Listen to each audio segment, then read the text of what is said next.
Hello છોકરાઓ, mothers બ્લોકમાં બા તરફથી મારા બધા બાળકોને, મારા છોકરાઓને બધાને બા તરફથી આશીર્વાદ દઉં છું બધાને. છોકરાઓ પતંગ બહુ ઉડાડ્યા હશે બધાએ, કારણ કેવા પતંગ ઉડાડ્યા બધાએ, બહુ ઉડાડ્યા હશે. બરાબર, કેટલા ચટ થયા હશે, કેટલા બાંડા ને કેટલું થયું હશે કાલે. છોકરાઓ બહુ ઉડાડ્યા.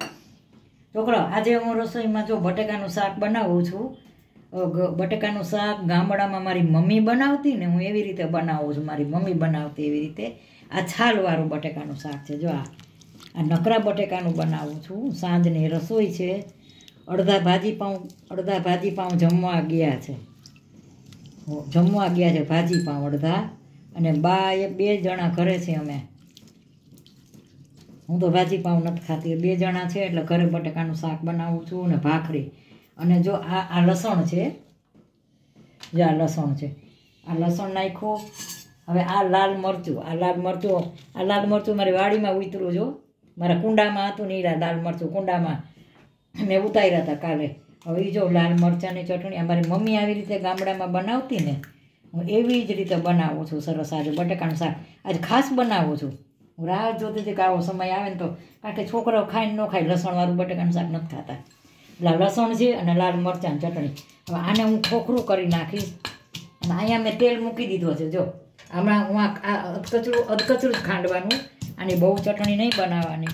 તમે આ શાક બનાવીને ખાજો. આ ગામડાનું છે, જે રહેતા હશે ને ખબર હોય.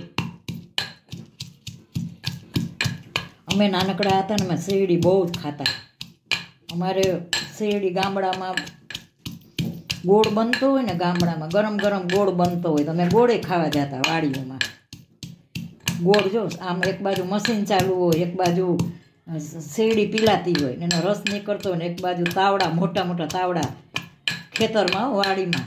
અને ગરમ ગરમ ગોળ બનતો હોય ને, એ તમારે ઠારે, મોટી મોટી ચોકી હોય એમાં ગોળ ગરમ ઠારે. અને એ ગોળ ગરમ હોય ને, અમે તો તમે નહીં વિચાર કરો, અમે ચમચીથી નહીં હો, આ શેરડીના છોતરા હોય ને, શેરડીના છોતા, એનાથી અમે ગોળ ખાય. શેરડીના છોતાથી ને, જેમ શેરડીનું છોતું હોય ને, એનાથી આમ પલાળીને પછી ગોળ ખાવાનું. અમારા ગામડામાં અમે એવી રીતે ગોળ ખાતા, ચમચી નહીં. હવે અમને ક્યાંથી ચમચીની આદત પડે, તમે વિચાર કરો. જો આ સરસ ચટણી આ કઈ આખું ભાખું છે. મેં તેલ મૂકી દીધું છે. જો આ તેલ મૂકી દીધું છે. અને આ ટમેટું હું સુધારીને અંદર નાખીશ. એટલે એ ગોળ ઉકળતો હોય ને, એ ગોળ અમે ખાવા જતા ખાસ. તમે વિચાર કરો કેમ ગોળ બનતો હોય ને, એ તમને ઉકળે ને. જો એક બાજુ ભર પડ્યો હોય શેરડીનો, બીજી બાજુ શેરડી પીલાતી હોય, એનો રસ નીકળતો હોય, અને ત્રીજી બાજુ ગળાતો હોય. ગળાય એ રસ ગાળવો પડે, કૂચા આવે. અને પછી મોટા મોટા જમીનમાં કર્યા હોય, ચૂલા જમીનમાં કર્યા હોય, એમાં જબર મોટા ઓલા મૂક્યા હોય લુયા. એ લુયા મૂક્યા હોય ને, એ લુયામાં ગોળ પાણી શેરડીનો રસ ઠલવાય અને ઉકળીને એવો ઉકાળે. પછી ગોળ બની જાય ને, એટલે મોટા, એ તમને કઈ ભાષામાં કહો, અમે તો જોયા હોય એટલે, તમે તો જોયા ન હોય અટાણા સિટીમાં, એટલે ખબર ન હોય. એટલે એમાં ઠલવે ને, મોટી મોટી ચોકી હોય. એ ચોકી કેવી હોય, એ ચોકીમાં તમે 5 જણા ચોકીમાં બેસી જાઓ. 5 જણા ચોકીની અંદર બેસી જાઓ, એવી ચોકી હોય જબરજસ્ત. આ એવી ચોકીમાં ગોળ ઠલવાય અને પછી શેરડીના છોતાથી અમે ગોળ ખાય. અમારો એવો જમાનો હતો. વિચાર કરો, સાચી વસ્તુ ખાધી છે. અટાણે તમે આ બધા અમારા છોકરાઓ જ અટાણે છોકરા જો આ ફૂફડાને એવી મજા આવે ખાવાની. અને અમે બધાએ અમારા જમાનામાં સાચી વસ્તુ ખાધી છે. અને તમે બધા આ વસ્તુ ખાઈ છો અટાણા છોકરાએ, કૃત્રિમ વસ્તુ છે બધી, એકે સાચી નંબરે બધું ભેળસેળવાળું આવે છે. એક વસ્તુ. મારી પાસે ચમચી છે ને, તો હું ચમચી નથી વાપરતી. તમને એમ થાય કે બા હાથેથી જારે ચમચી જો છે ને, બાને અમે એવી રીતે જીવન જીવા છે એટલે અમને થોડુંક ઓછું ફાવે એમ. હવે જો હું વઘાર કરું છું. આ વઘાર આવી જાય એટલે આ ખંડાઈ ગયું છે લગભગ. તો હજી અમને વિચાર કરો, આટલા સિટીમાં આટલી સુવિધા છે, અમે આટલી સુવિધાથી રહી છીએ ને, છતાંય અમને અમારું ગામડું ભૂલાતું નથી. શું કામ? કે ગામડામાં માણસો નિખાલસ, નેચરલી વસ્તુ તમને બધી મળે, ખાવાની ભેળસેળવાળી નહીં, બધી વસ્તુ સાચી, માણસોય સાચા, ગામડાના માણસોય સાચા. એટલે આવું બધું હોય ને, એટલે તમને ગામડું હજી ગમે. એટલે અટાણે અમે આ બધું છે ને, તમને આમ દુઃખ થાય થોડુંક, એમ થાય કે કેવો જમાનો આવી ગયો છે. ઇતિહાસ ઇતિહાસ ઇતિહાસ ન ભૂલાય કોઈ દી. અને હવે પછીનો હવે આ બધા આવી ગયા ને હવેના જમાનો એટલે હવે બધું ભૂસાવા માંડ્યું છે. હવે છોકરાને બિચારાને ગામડું સૂઈએ ખબર નહીં હોય. ભેંસુને જોવે તો જાણે હાથીને જોવે ને એમ જોતા હોય. ભેંસુને જોવે તો એટલું નવું લાગે. અમારા માટે કાંઈ નવું નંબરે લ્યો. અમારે તો ગોંદરે ભેંસું હોય બધે પાદરમાં. જા તેલ મૂક્યું છે ને હવે અમારે રાઈ નાખું છું. આ રાઈનો વઘાર કર્યો છે મેં. પછી આ હિંગ નાખી. જો હવે મૂકીને લસણ. બહુ સરસ શાક બનાવ્યું છે લસણવાળું. લસણવાળું કોઈ બી નથી બનાવ્યું. નવા બટેટા છું. બહુ સરસ શાક બનાવીશું આજે હું. હવે આમાં હું શું કરીશ હવે જ નહીં નાખું, ઓછું નાખીશ. આ લાલ મરચું ટોચેલું છે. લાલ એટલે સૂકેલું નહીં, લીલું મરચું ટોચેલું અને લસણ. અમારી મમ્મી આમ જ ગામડામાં બનાવતી.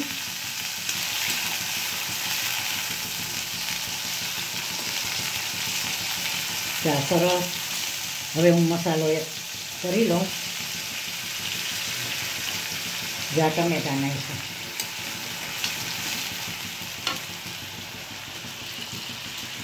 હવે હું કોથમરી નાખીશ. હાઈ ક્લાસ સરસ બનાવેલી છે. છોકરાઓ કહે છે બા એકને એક વસ્તુ બોલે છે. કંઈક એવું થઈ ગયું શું કરું. આ ચાકુ ફરી ગયું લ્યો એટલી વારમાં.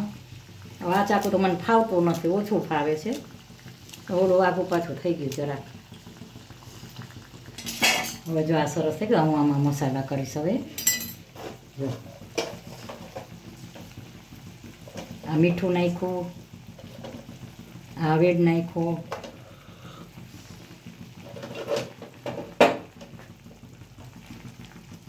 હળદર નાખી અને ધાણા જીરું. બહુ સરસ શાક થયું છે હાઈ ક્લાસ. હવે તોય નાખ્યો છે. અમારા ઘરની અંદર તમને સાવ સાચી વાત કરું, તમે જોતા હશો મારી રસોઈ, પાયસી બધું જમે બધાય, બધાને એટલું ભાવે છે. હવે આને છે ને હું ચડવા દઈશ, પછી આગળ બતાવો. આ વઘાર થઈ ગયો છે, હું સાકર નથી નાખતી. હવે હું આગળ બતાવું હમણાં. જો બની જાય ને એટલે પાછું સરસ બતાવું છું બધું વચ્ચે. જ્યાં ભાખરીનો લોટ બાંધી લીધો. આ સરસ બંધાઈ ગયો ભાખરીનો લોટ. હવે છે ને 2 ભાખરી કરીને બતાવો હમણાં. ભાખરીનો લોટ બાંધ્યો અમે આવી રીતે કરી. આ પાટલો ઢાંકી દઈ માથે. અને આ શાક મારું બને છે. મેં કોઈ દી નકરા શાક રોટલી જમી નથી બોલો. અને ઘણીવાર વિચાર આવે નકરા શાક રોટલી કોઈ દી અમારે થાળીમાં 5-6 વસ્તુ હોય. બીજાને બધાને થાળી જોઉં તો મને આ લોકો કેમ જમતા હશે. 5-6 વસ્તુ અમારી થાળીમાં હોય. શાક રોટલી તો ખાલી કોઈ દી હોય જ નહીં. જો આ બની જાય ને પછી આગળ બતાવો ભાખરી બનાવો. ભાખરી બનાવું છું.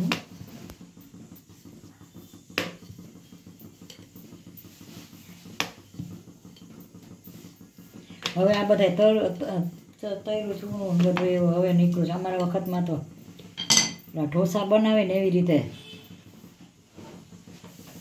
જ્યાં ભાખરી નાખી છે હમણાં બની જાય.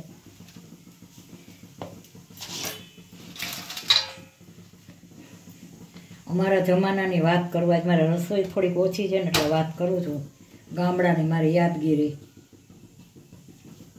જો હું તમને એક વાત કરું, અમારો જમાનો કેવો હતો.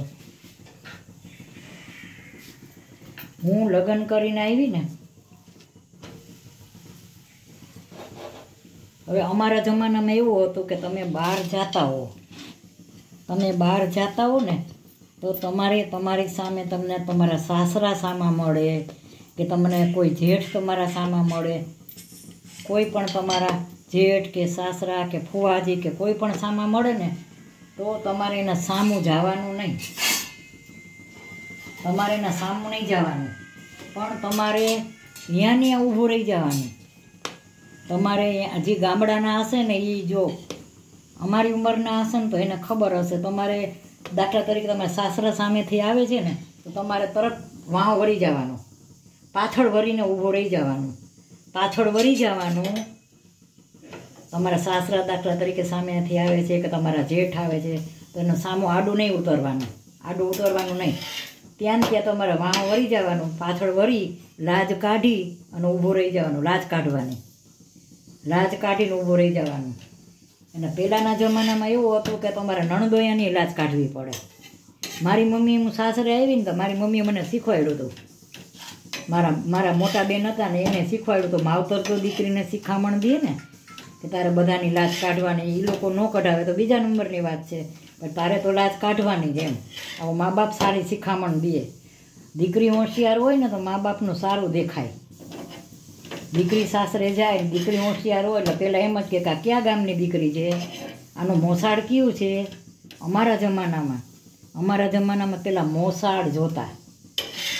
દીકરી અમે લઈને, દીકરી દઈ કે દીકરી લઈ એટલે પહેલાં મોસાળ જોઈ. એનું મોસાળ કેવું છે બોલો, વિચાર કરો. સાસરું તો જોયું પણ મોસાળ પહેલાં જોતા અમારા જમાનામાં. દીકરી અમે દઈને એટલે મોસાળ પહેલાં જોઈ કે એનું મોસાળ કેવું છે. બીજું એ કે તમારા સાસરા સામે મળે ને તો તમારે વાહ વળીને ઊભું રહી જવાનું. પાછળ તમારું ચોટલો દેખાવો ન જોઈએ. તમે લાજ કાઢો એટલે તમારો અડધો ભાગ સાડીનો આગળ વયો જાય. તમે લાજ કાઢો એટલે અડધો ભાગ સાડીનો વયો જાય આગળ. લાજ કાઢીને ઊભા રહ્યો વાહ વળીને તો પાછળ ચોટલો દેખાય. તો તમારે પાછળ ચોટલો દેખાવો ન જોઈએ. અને ત્યાંથી તમારા જેઠ કે સાસરે હોય પસાર થઈ જાય ને વયા જાય ને પછી જ તમારે આગળ જવાનું. હવે વિચાર કરો અમારો જમાનો કેવો હતો, કેટલો મર્યાદાવાળો. જો આ ભાખરી બની ગઈ છે હાઈ ક્લાસ. અને અટાણનો જમાનો જુઓ, ચૂલે રસોઈ. સાંભળો, અમારા જમાનામાં તાવડી ઉપર રસોઈ, ચૂલે રસોઈ. અત્યારે જુઓ ગેસ ઉપર રસોઈ અને લોઢી ઉપર ભાખરી બને છે. જુઓ આ ભાખરી બાએ બનાવ્યા એટલે આ બધી ભાખરી હું નાની નાની સરસ કરી નાખીશ, પછી આગળ બતાવો હમણાં. હાલો જો આ શાક જુઓ, જા આ શાક બની ગયું છે, હાઈ ક્લાસ બન્યું છે. આજે ગામડાની રીતે કર્યું છો. હા, ગામડામાં આવું કરે. પહેલાં ક્યાં સગવડ હતી. તમારો ઇતિહાસ જાળવી રાખવાનો. ઇતિહાસ કોઈ દી ભૂલવાનો નહીં. આ અમારો ઇતિહાસ છે. છોકરા બધાય માણસો ફરી ગયા, ગઈઢા બધાય ફરી ગયા. આજે છાલવાળું શાક કર્યું છે હાઈ ક્લાસ. છોકરાઓ ગામડાની રીતે જ બનાવ્યું છે. મને મારું ગામ યાદ આવ્યું આજે. આજ બા લાઈ પીરસે છે. જો હું થાળી કેટલી સરસ પીરસું, મને બહુ શોખ છે. હવે જો આ બટાકાનું શાક કર્યું છે, આ ભાખરી મૂકી. હવે આમાં છે ને મીઠું છાંટીશ. હજી બાકી છે.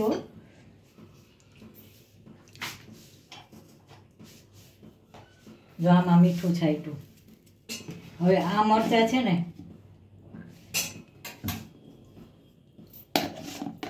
આ મરચાં આ મારા કુંડામાં મેં નહોતા કાલ પરમદી મરચાં બતાવ્યા હતા ને કે આ કુંડામાં મરચાં થયા છે. હવે મેં એ બધાય મરચાં મેં રાયતા બનાવ્યા છે. જો આ કેવા સરસ થયા છે. મારા આખો શિયાળો રાયતા મરચાં હોય, આખો શિયાળો. જેને સારી માં મળે ને એ નસીબદાર કહેવાય. સારી માં મળે કે ને કે માં ઉપર તો સંતાનનો આધાર છે. બરાબર. કાળી રાતે ઊભી થઈને મને છોકરાઓને બનાવી દે. અને આ બોટલ ખુલે છે ને ત્યાં એટલી સુગંધ સરસ આવે. આ એટલું અથાણું સરસ બન્યું છે. અને જો આ છાશ. હજી આ 2 જણાની ડીશ છે. 2 જણાની રસોઈ બની છે. બાકી બધાય બહાર ભાજી પાઉં જમવા જવાના છે. અમારી સાસુ વહુની ડીશ છે. તમને ચોખ્ખું કહું છું. મારી વહુને બનાવીને ખવડાવું છું. જુઓ આ જમાનામાં મારી વહુને હું બનાવી દઉં, જમશે. તો જો આ બટેકાનું શાક, આ ભાખરી બનાવી છે, સાંજની રસોઈ છે, અને આ રાયતા મરચાં ઘરના છે બનાવ્યા છે, અને આ ડુંગળી અને છાશ. તો છોકરાઓ મારી આ રસોઈ કેવી લાગી? શાક ને ભાખરી હાઈ ક્લાસ બનાવ્યા છે. તો બધાય મારા જેટલા મારા સબસ્ક્રાઈબર હોય બધાને હું આમંત્રણ દઉં છું અને પ્રેમથી કહું છું કે બાના હાથની થાળી જમવા આવો. તો મારી આ થાળી સારી લાગી તો સબસ્ક્રાઈબ કરજો, લાઈક કરજો અને શેર કરજો અને કોમેન્ટે કરજો. મને ગમશે, કાંઈ વાંધો નહીં. તમે કોમેન્ટ કરો છો ને તો મને એ આમ ઉત્સાહ વધે, માણસને આગળ વધવાનું, તમને કામ કરવાની મજા આવે. તો જરૂર કોમેન્ટે કરજો, કાંઈ વાંધો નહીં. આવજો જમવા બધાય. બાય બચ્ચો.